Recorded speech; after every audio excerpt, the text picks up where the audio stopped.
Assalamualaikum warahmatullahi wabarakatuh. Izin perkenalkan, saya Sinta Surakalia dari kelas A Ilmu Hadis. Saya akan menjelaskan tafsiran dari Quran Surah Al-Zalzalah yang bersumber dari tafsir Al-Munir. Jadi, Quran Surah Al-Zalzalah sendiri terdiri dari 8 ayat. Menurut pendapat beliau atau Wahbah Al-Zuhaili, Quran Surah Al-Zalzalah ini adalah surah Madaniyah. Dalam tafsirnya, beliau mengatakan bahwa orang-orang kafir bertanya tentang hari kiamat dan juga hari perhitungan. Lalu Allah Subhanahu wa Ta'ala menurunkan surah ini untuk menjelaskan kepada mereka tentang tanda-tanda hari kiamat agar mereka mengetahui bahwa hari kiamat itu hanya Allah yang tahu kapan datangnya. Ibnu Umar radhiyallahu anhu mengatakan terkait turunnya surah ini, dia berkata, "Idza zalzilat" turun sementara saat itu Abu Bakar sedang duduk menangis. Secara umum, surah ini berbicara tentang kondisi mencekam hari kiamat, mulai terjadinya gempa dan juga guncangan yang dahsyat di bumi hingga perginya manusia kepada mahsyar hingga mendapat balasan atas kecil apapun perbuatannya. Ayat pertama yang berbunyi "Idza zulzilatil ardu zilzalaha", yang artinya adalah apabila bumi diguncangkan dengan guncangan yang dahsyat. Maksudnya adalah bumi berguncang dahsyat dari area bawahnya sehingga segala sesuatu di atasnya hancur berantakan. Sebagaimana firman Allah yang berbunyi, "Wahai manusia, bertakwalah kepada Tuhanmu. Sungguh guncangan hari kiamat itu adalah suatu kejadian yang sangat besar." Quran Surah Al-Hajj ayat 1. Allah Subhanahu wa Ta'ala juga berfirman, apabila bumi diguncangkan sedahsyat-dahsyatnya, dalam Quran Surah Al-Waqiah ayat 4. Lalu pada ayat kedua yang berbunyi wa akhrajatil ardu asqalaha, yang artinya dan bumi telah mengeluarkan beban-beban yang dikandungnya. Maksudnya adalah bumi mengeluarkan segala apa yang ada di perutnya, berupa orang-orang yang mati dan juga benda-benda yang terkubur di dalamnya. Sebagaimana firman Allah yang berbunyi, dan apabila bumi diratakan dan memuntahkan apa yang ada di dalamnya dan menjadi kosong. Quran Surah Al-Insyiqaq ayat 3-4. Pada ayat ketiga, waqala al-insanu ma laha, yang artinya dan manusia bertanya apa yang terjadi pada bumi ini. Maksudnya adalah sebagian manusia akan bertanya-tanya tentang hal yang membuatnya heran. Mengapa bumi ini, apa yang menyebabkan bumi berguncang dan juga mengeluarkan isinya. Lalu pada ayat keempat yang berbunyi yauma'idin hadithu akhbaraha, yang artinya pada hari itu bumi menyampaikan beritanya. Maksudnya adalah pada guncangan yang sangat dahsyat tersebut berbicara tentang perbuatan yang telah dikerjakan di atasnya, baik dan buruk. Allah Subhanahu wa Ta'ala membuatnya dapat berbicara agar dia bersaksi atas hamba-hamba. Ibnu Abbas berkomentar tentang ayat tersebut. Allah berfirman kepada bumi, "Berkatalah," maka bumi berbicara. Pada ayat kelima yang berbunyi bi anna rabbaka awhaha, yang artinya karena sesungguhnya Tuhanmu telah memerintahkan yang demikian itu padanya. Maksudnya adalah bumi akan berbicara dengan wahyu dan juga izin dari Allah untuk bersaksi. Firman Allah yang berbunyi awhalaha, maksudnya adalah mengizinkan dan memerintahkannya atau memberinya ilham.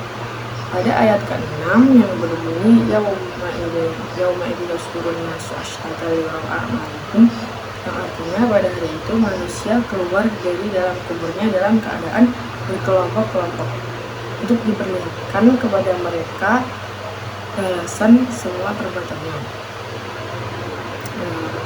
Dan juga ayat selanjutnya pada ayat ke-7 dan juga ke-8 yang berbunyi faman ya'mal mithqala dzarratin khairan yarah wa man ya'mal mithqala dzarratin syarran yarah, artinya maka barang siapa mengerjakan kebaikan seberat zarrah, niscaya dia akan melihat balasannya, dan barang siapa mengerjakan kejahatan seberat zarrah, niscaya dia akan melihat balasannya.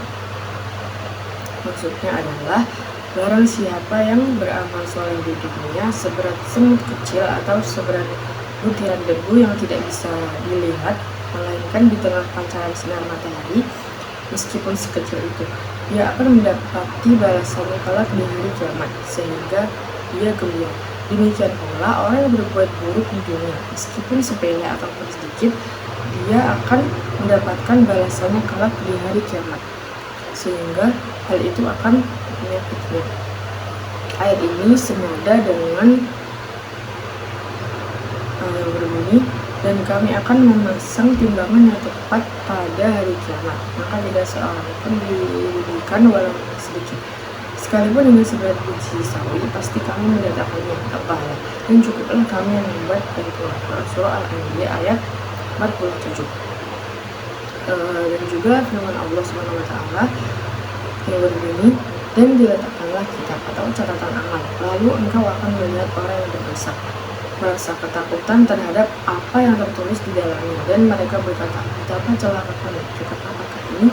Tidak ada yang tertinggal, yang kecil dan yang besar, melainkan tercatat semuanya, dan mereka dapati semua apa yang telah mereka kerjakan atau yang tertulis, dan Tuhanmu tidak menzalimi seorang juga pun. Surah Al-Kahfi ayat 49. Ibnu Jarir dan Ibnu Abi Hatim meriwayatkan dari Anas, dia berkata, Abu Bakar pernah makan bersama Nabi, lantas turunlah ayat, maka barang siapa mengerjakan kebaikan seberat zarah, niscaya dia akan melihat balasannya, dan barang siapa mengerjakan seberat zarah, niscaya dia akan melihat balasannya. Abu Bakar pun mengangkat tangannya dan berkata, wahai Rasulullah, apakah sesungguhnya aku akan dibalas karena kejahatan yang telah aku perbuat, walau sebesar zarah? Rasulullah pun menjawab, wahai Abu Bakar, apa yang kamu lihat dari sesuatu yang tidak kamu senangi di dunia, maka timbangannya adalah dengan zarah kejelekan, dan Allah menyimpan baginya timbangan zarah kebaikan hingga ia dimandikan oleh Allah pada hari kiamat. Ibnu Jarir meriwayatkan dari Abdullah bin Amr bin As bahwasanya dia berkata, ketika turun surah Al-Baqarah, pada waktu Abu Bakar sedang duduk lantas dia menangis, Rasulullah SAW bertanya, apa yang membuatmu menangis wahai Abu Bakar? Dia pun menjawab, surah ini yang membuatku menangis. Rasulullah bersabda kepadanya, seandainya kalian tidak bersalah dan berdosa, lantas Allah mengampuni kalian, maka pastilah dia akan menciptakan umat yang bersalah dan juga berdosa, maka dia akan mengampuni mereka. Lalu Allah berfirman lagi, dan kami akan menjadikanlah segala amal yang mereka kerjakan, lalu kami jadikan amal itu bagaikan debu yang bertimbangan. Quran Surah Al-Furqan ayat 23. Hikmah dari Quran Surah Al-Zalzalah adalah yang pertama, sebagai peringatan agar kita bisa mempersiapkan diri sebelum hari tersebut tiba, yaitu dengan cara memperbanyak amal kebaikan, karena setiap amal perbuatan baik maupun buruk kelak akan diperhitungkan oleh Allah. Lalu yang kedua, yaitu mengajarkan manusia tentang berbuat adil, sebab Allah tetap menilai segala perbuatan baik ataupun jelek yang diperbuat orang beriman ataupun orang kafir, baik besar maupun kecil, semuanya tetap Allah akan nilai dan tidak terlepas dari pertanggungjawaban. Lalu yang ketiga, semuanya yang ada di alam dunia akan menjadi saksi atas perbuatan yang dilakukan manusia selama di dunia. Yang keempat, surah ini menyadarkan manusia akan kekuasaan Allah di dalamnya, yang digambarkan bagaimana agungnya Allah Ta'ala sehingga dapat membuat bumi bergetar dahsyat dan gunung-gunung menjadi hancur.